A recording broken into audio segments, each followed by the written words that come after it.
Bonsoir, vous écoutez La Voix des Ombres. À présent que tous les invités sont en place autour de la table, l'heure est venue d'écouter leurs histoires. Alors installez-vous confortablement, laissez la lampe vaciller et suivez-moi dans ces récits où l'imaginaire flirte avec l'invisible.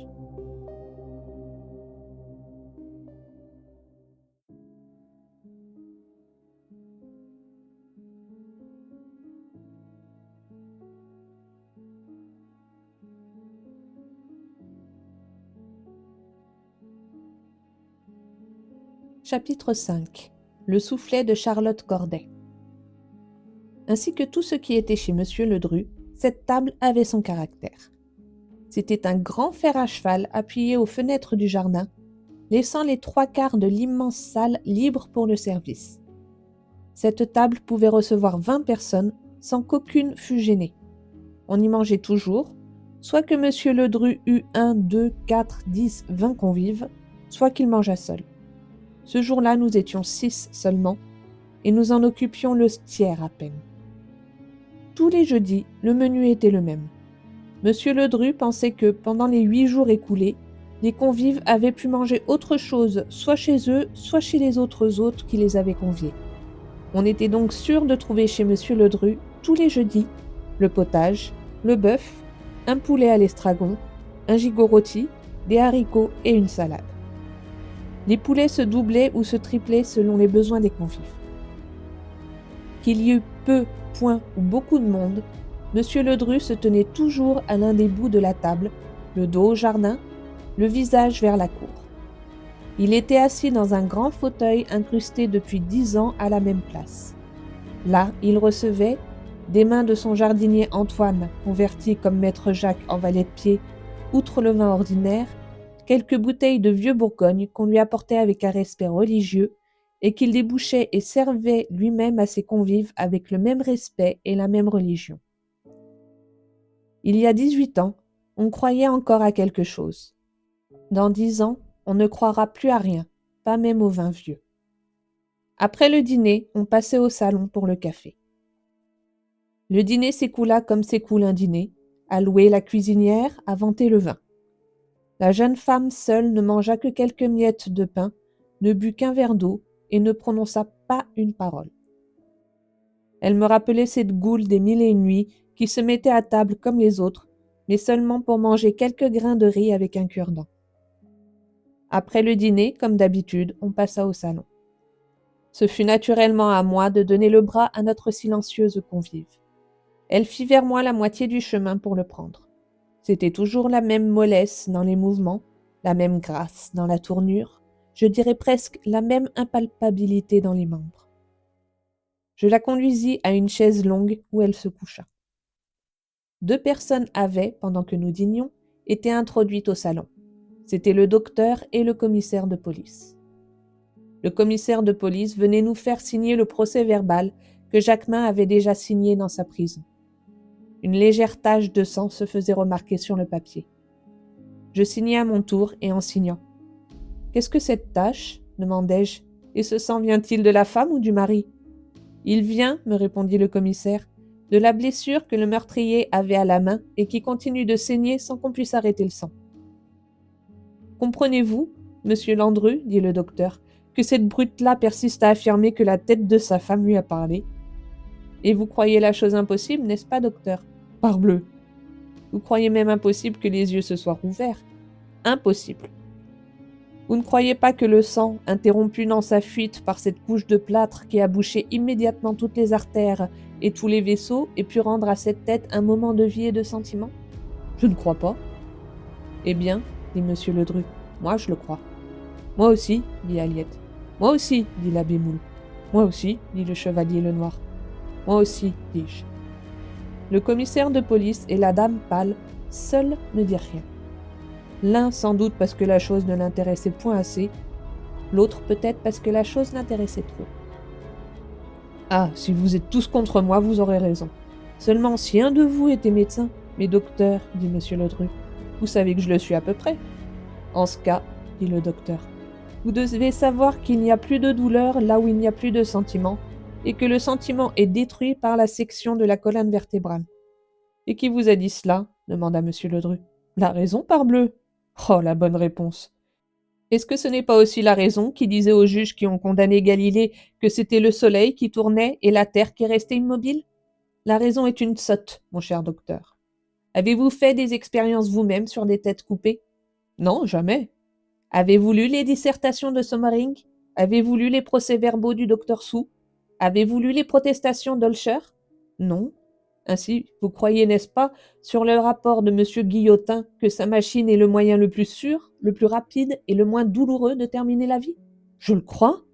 Eh bien, vous vous trompez, mon cher ami. Voilà tout. Ah, par exemple. Écoutez, docteur, puisque vous avez fait appel à la science, je vais vous parler science.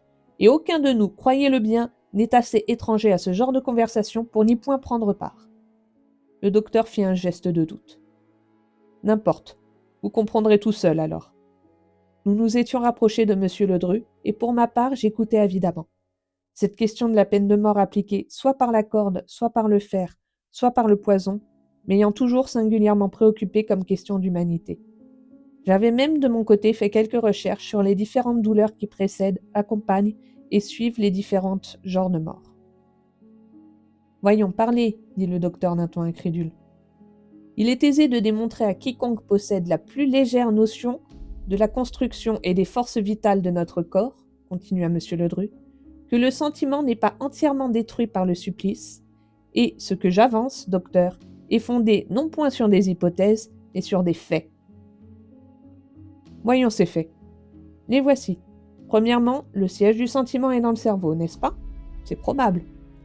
Les opérations de cette conscience du sentiment peuvent se faire, quoique la circulation du sang par le cerveau soit suspendue, affaiblie ou partiellement détruite. C'est possible.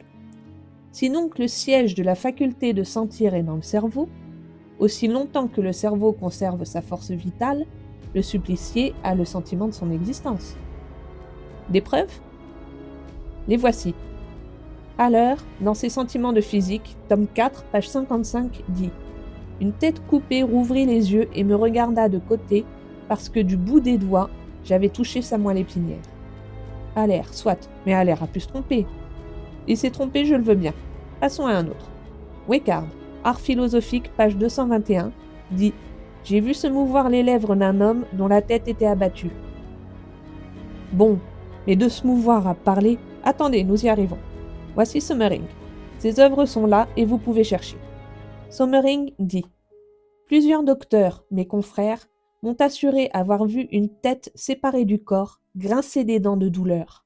Et moi je suis convaincu que si l'air circulait encore par les organes de la voix, les têtes parleraient. » Eh bien, docteur, continua M. Ledru en pâlissant, je suis plus avancé que M. Sommering, une tête m'a parlé à moi. Nous tressaillîmes tous. La dame pâle se souleva sur sa longue chaise. À vous? Oui, à moi.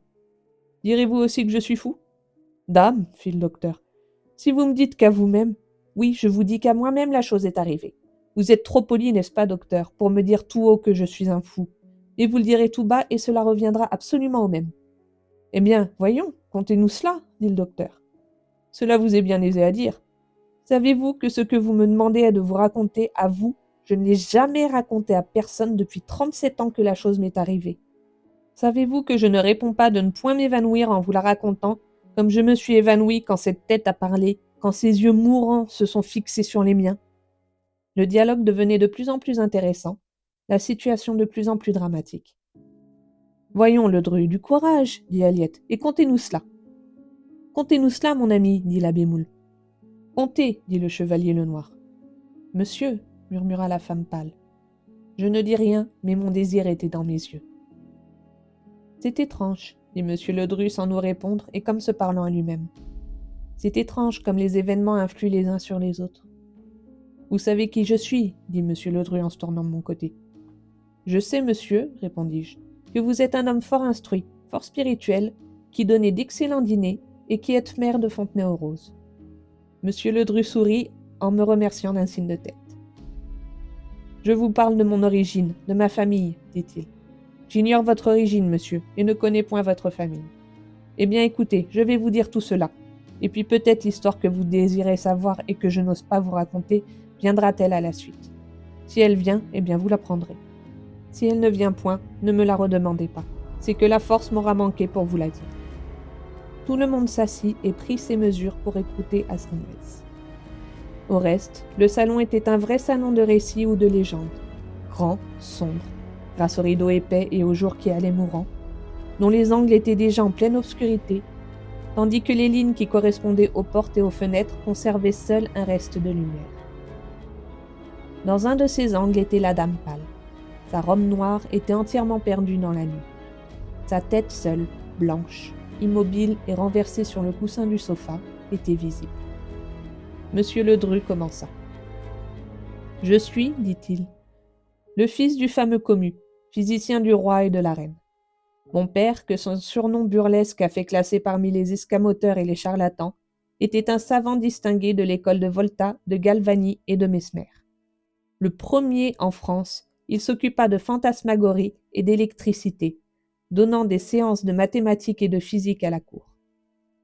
La pauvre Marie-Antoinette, que j'ai vue 20 fois, et qui plus d'une fois m'a pris par les mains et embrassé lors de son arrivée en France, c'est-à-dire lorsque j'étais un enfant, Marie-Antoinette raffolait de lui. À son passage en 1777, Joseph II déclara qu'il n'avait rien vu de plus curieux que Commu. Au milieu de tout cela, mon père s'occupait de l'éducation de mon frère et de la mienne, nous initions à ce qu'il savait de sciences occultes et à une foule de connaissances galvaniques, physiques, magnétiques, qui aujourd'hui sont du domaine public, mais qui à cette époque étaient des secrets, privilèges de quelques-uns seulement. Le titre de physicien du roi fit, en 93, emprisonner mon père. Mais grâce à quelques amitiés que j'avais avec la montagne, je parvins à le faire relâcher. Mon père alors se retira dans cette même maison où je suis, et y mourut en 1807, âgé de 76 ans. Revenons à moi. J'ai parlé de mes amitiés avec la montagne. J'étais lié en effet avec Danton et Camille Desmoulins. J'avais connu Marat plutôt comme médecin que comme ami. Enfin, je l'avais connu. Il résulta de cette relation que j'eus avec lui, si courte qu'elle ait été, que le jour où l'on conduisit mademoiselle de Corday à l'échafaud, je me résolus à assister à son supplice. « J'allais justement, interrompis-je, vous venir en aide dans votre discussion avec monsieur le docteur Robert sur la persistance de la vie en racontant le fait que l'histoire a consigné relativement à Charlotte de Corday. »« Nous y arrivons, interrompit monsieur Ledru. Laissez-moi dire. J'étais témoin, par conséquent, à ce que je dirai, vous pourrez croire. Dès 2 heures de l'après-midi, j'avais pris mon poste près de la Statue de la Liberté. C'était par une chaude matinée de juillet. Le temps était lourd, le ciel était couvert et promettait un orage. À 4 heures, l'orage éclata. Ce fut à ce moment-là même, à ce que l'on dit, que Charlotte monta sur la charrette. On l'avait été prendre dans sa prison au moment où un jeune peintre était occupé à faire son portrait. La mort jalouse semblait vouloir que rien ne survécût de la jeune fille, pas même son image. La tête était ébauchée sur la toile, et chose étrange, au moment où le bourreau entra, le peintre en était à cet endroit du cou que le fer de la guillotine allait trancher. Les éclairs brillaient, la pluie tombait, le tonnerre grondait, mais rien n'avait pu disperser la populace curieuse. Les quais, les ponts, les places étaient encombrés. Les rumeurs de la terre couvraient presque les rumeurs du ciel. Ces femmes, qu'on appelait du nom énergique de lécheuses de guillotine, la poursuivaient de malédiction. J'entendais ces rugissements venir à moi comme on entend ceux d'une cataracte. Longtemps avant que l'on pût rien apercevoir, la foule ondula. Enfin, comme un navire fatal, la charrette apparut, labourant le flot, et je pus distinguer la condamnée, que je ne connaissais pas, que je n'avais jamais vue. C'était une belle jeune fille de 27 ans, avec des yeux magnifiques, un nez d'un dessin parfait, des lèvres d'une régularité suprême. Elle se tenait debout, la tête levée, moins pour paraître dominer cette foule que parce que ses mains liées derrière son dos la forçaient de tenir sa tête ainsi. La pluie avait cessé, mais comme elle avait supporté la pluie pendant les 3/4 du chemin, l'eau qui avait coulé sur elle dessinait sur la laine humide les contours de son corps charmant. On eût dit qu'elle sortait du bain. La chemise rouge dont l'avait revêtue le bourreau donnait un aspect étrange, une splendeur sinistre à cette tête si fière et si énergique. Au moment où elle arrivait sur la place, la pluie cessa, et un rayon de soleil, glissant entre deux nuages, vint se jouer dans ses cheveux, qu'il fit rayonner comme une auréole. En vérité, je vous le jure, quoi qu'il y eût derrière cette jeune fille au meurtre, action terrible, même lorsqu'elle venge l'humanité, quoique je détestasse ce meurtre, je n'aurais su dire si ce que je voyais était une apothéose ou un supplice. En apercevant l'échafaud, elle pâlit, et cette pâleur fut sensible, surtout à cause de cette chemise rouge qui montait jusqu'à son cou. Mais presque aussitôt, elle fit un effort, et acheva de se tourner vers l'échafaud qu'elle regarda en souriant. La charrette s'arrêta.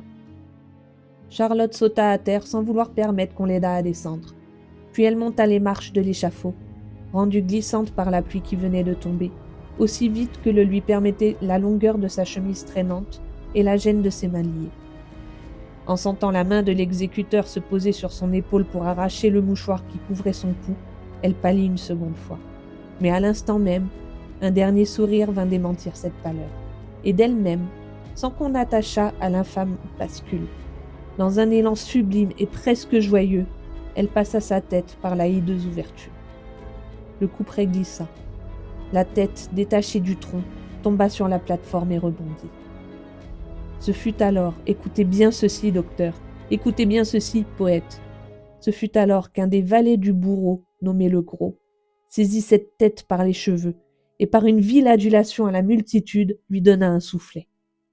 Eh bien, je vous dis qu'à ce soufflet, la tête rougit. Je l'ai vue, la tête, non pas la joue, entendez-vous bien? Non pas la joue touchée seulement, mais les deux joues, et cela d'une rougeur égale, car le sentiment vivait dans cette tête, et elle s'indignait d'avoir souffert une honte qui n'était point portée à l'arrêt. Le peuple aussi vit cette rougeur, et il prit le parti de la morte contre le vivant, de la suppliciée contre le bourreau. Il demanda séance tenante vengeance de cette indignité, et séance tenante, le misérable fut remis aux gendarmes et conduit en prison. « Attendez, dit M. Ledru qui vit que le docteur voulait parler. « Attendez, ce n'est pas tout. Je voulais savoir quel sentiment avait pu porter cet homme à l'acte infâme qu'il avait commis. Je m'informai du lieu où il était. Je demandai une permission pour le visiter à l'abbaye où on l'avait enfermé. Je l'obtins et j'allai le voir. Un arrêt du tribunal révolutionnaire venait de le condamner à 3 mois de prison. Il ne comprenait pas qu'il eût été condamné pour une chose si naturelle que celle qu'il avait faite. Je lui demandai ce qui avait pu le porter à cette action. « Tiens, dit-il, la belle question. Je suis maratiste, moi. Je venais de la punir pour le compte de la loi. J'ai voulu la punir pour mon compte. Mais, lui dis-je, vous n'avez donc pas compris qu'il y a presque un crime dans cette violation du respect dû à la mort? Ah ça, me dit le Gros en me regardant fixement. Vous croyez donc qu'ils sont morts parce qu'on les a guillotinés, vous? Sans doute. Eh bien, on voit que vous ne regardez pas dans le panier quand ils sont là tous ensemble. Que vous ne leur voyez pas tordre les yeux et grincer des dents pendant 5 minutes après l'exécution. Nous sommes obligés de changer de panier tous les 3 mois, tant ils en saccagent le fond avec les dents. C'est un tas de têtes d'aristocrates, voyez-vous, qui ne veulent pas se décider à mourir. Et je ne serais pas étonné qu'un jour quelqu'une d'elles se mette à crier « Vive le roi !» Je savais tout ce que je voulais savoir. Je sortis, poursuivi par une idée. C'est qu'en effet ces têtes vivaient encore, et je résolus de m'en assurer.